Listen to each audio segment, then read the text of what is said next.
O Living Lab foca-se na co-criação de dimensões e medidas de impacto que devem emergir do próprio território.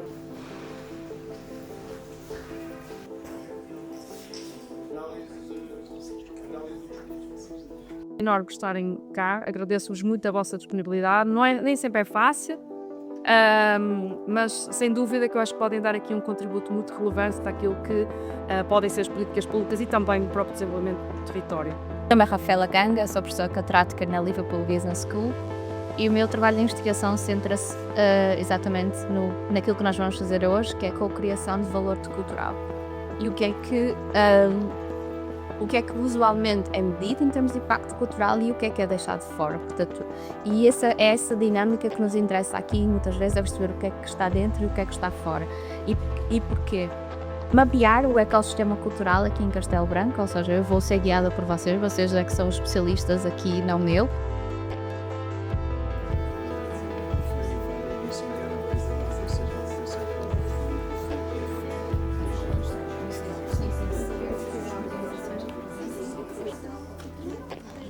Algumas ações que acabam sendo medidas, mas a gente não elencou nada que a gente deveria medir nesse primeiro momento. Mas eu acho que, debatendo aqui, a gente anotou o número de participantes, também a sequência desse público, então, se eles se tomam. Então, se tem ali uma proposta de fomentar algum momento, algum âmbito, se a gente consegue responder com as nossas ações.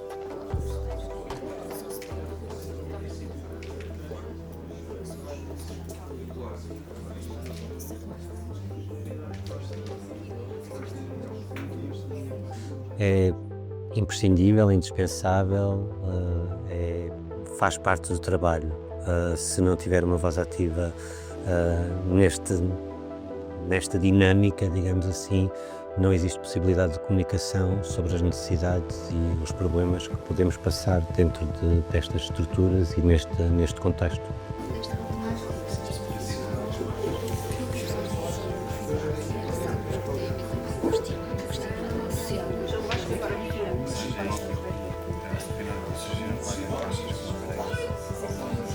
Vocês conseguem aos vossos participantes, dos vossos projetos, das vossas galerias, dos vossos públicos, é que vocês vão perguntar como é que eles se sentem por pertencer a Castelo Branco, como é que eu meço, como é que eu transformo esta dimensão em algo que eu consiga medir.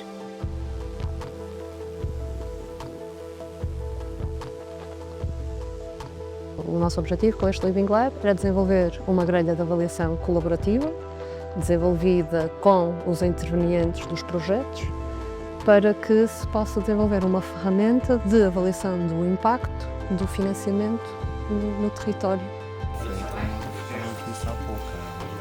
Vamos avaliar crianças para aí utilizar. Olha, primeiro eu me senti muito honrado em ser lembrado e convidado, considerando que a Tertúlia é um estabelecimento muito novo na Covilhã, só tem um ano que tá em operação. E toda vez que a gente consegue ter voz, é importante, especialmente ali uma livraria tem um contato diário com o público, então percebe muito bem aquilo que está se passando no dia a dia das pessoas. Então a gente poder servir de meio, né, de intermédio entre o público e também as iniciativas de apoio cultural são sempre muito positivos. No ecossistema cultural nós temos dois grandes blocos, digamos assim, a parte mais gerida pela instituição pública e a parte mais gerida por instituições privadas, em que depois há agentes, não é? Diversos agentes que se interligam e que funcionam tanto com a instituição privada como com a instituição pública. Estabelecer redes, ter contactos. em Castelo Branco, como é que isto se traduz no meu dia-a-dia?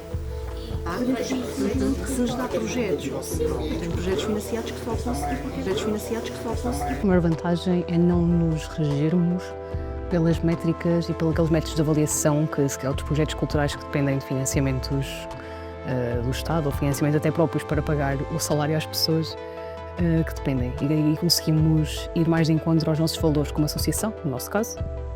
Os nossos valores de horizontalidade, de acesso a toda a gente, ou seja, sempre tentar ter um custo financeiro mínimo para as pessoas que usam dos nossos espaços e dos nossos eventos, para ser essa parte mais acessível. Isso acho que é muito importante e é uma coisa que nós acreditamos e daí temos essa independência para fazê-lo acontecer. Sim. Poderia ser medido era a acessibilidade, numa questão mais financeira, dos projetos culturais para a comunidade. Por exemplo, nós na CISMA temos um estúdio musical por um valor muito baixo. Portanto, não lucramos nada com aquilo. Foi para as pessoas que são músicas e têm essa dificuldade de poderem usufruir daquele espaço. Não só medir as atividades que são a ser desenvolvidas, mas o impacto dessas atividades. Portanto, o facto de vocês disponibilizarem um estúdio significa que esse artista vai poder praticar mais e provavelmente o impacto da vossa intervenção será a longo prazo, em termos da qualidade, dos outputs que ele terá, em termos das suas performances musicais. E essa sustentabilidade e capacidade de recolher informação a longo prazo é algo que está em falha, não é?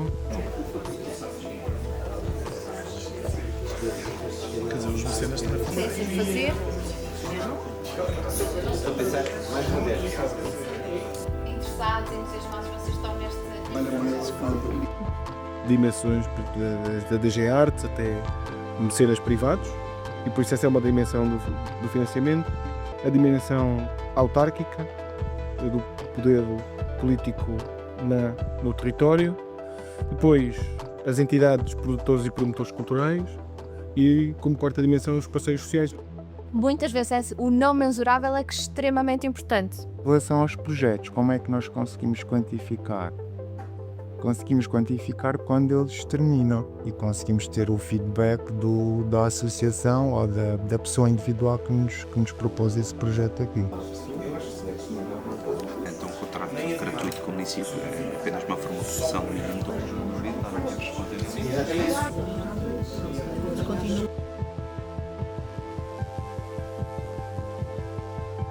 A criação de políticas públicas e esta sensibilização para a criação de políticas públicas assentes nesta ideia de proximidade entre os agentes culturais e as dinâmicas dos próprios territórios. Ou seja, o desenvolvimento e a melhoria de agentes locais. Para isso, queremos mais formações, participação em atividades de enriquecimento profissional. Ter uma voz ativa é muito importante para mim, porque também é uma forma de eu aprender realmente como é que eu posso melhorar o trabalho que tenho vindo a fazer e participar é o melhor mesmo. Eu acho que só veio a reforçar que todos que ali estavam presentes trabalham todos nesse sentido de causar um certo impacto. E o que ficou muito claro também é que se não trabalhássemos de forma dispersa e sim de forma mais colaborativa, esse impacto poderia ser muito maior e com muito menos esforço. Mas foi interessante para ver também qual é que é a dificuldade de conseguir perceber como é que estas métricas funcionam e os tipos de métricas que existem e a recolha toda desses dados. Não usou a forma como vejo os nossos projetos e o impacto que eles têm, mas criou aqui uma espécie de sentido de comunidade e pertença ao perceber que todas as estruturas que por aqui passaram e com as quais contactei têm o mesmo sentido, a mesma noção da realidade em que estamos. Numa palavra, como descreve esta experiência? Parceria, proximidade, cocriação, colaborativa. Há alguma mensagem que queira deixar? A mensagem é que iniciativas como essa são sempre muito bem-vindas e muito importantes, mas elas também abrem uma série de desdobramentos que precisariam assim de eventos subsequentes também para que se pudesse ser feita uma análise a posteriori da implementação de eventuais ideias, para que também esse tipo de iniciativa seja sempre um incentivo para que as pessoas participem dela e também possam colaborar. É uma fonte de informação e de troca muito efetiva. Venham mais. Seria importante manter este tipo de encontros e provavelmente este tipo de pensamento também e ação-pensamento sobre estas questões que foram levantadas aqui. Acho que é importante estas entidades culturais manterem-se estáveis e manterem-se com esta força e convicção para continuarem a fazer o seu trabalho. Eu agradeço o esforço que fizeram e a contribuição que nos deram. De agradecimento, obviamente, a todos os agentes culturais e as entidades envolvidas e a sua participação. E também realçar o papel deste tipo de projetos assentes na cocriação e na proximidade para a criação de políticas públicas mais próximas da realidade dos territórios.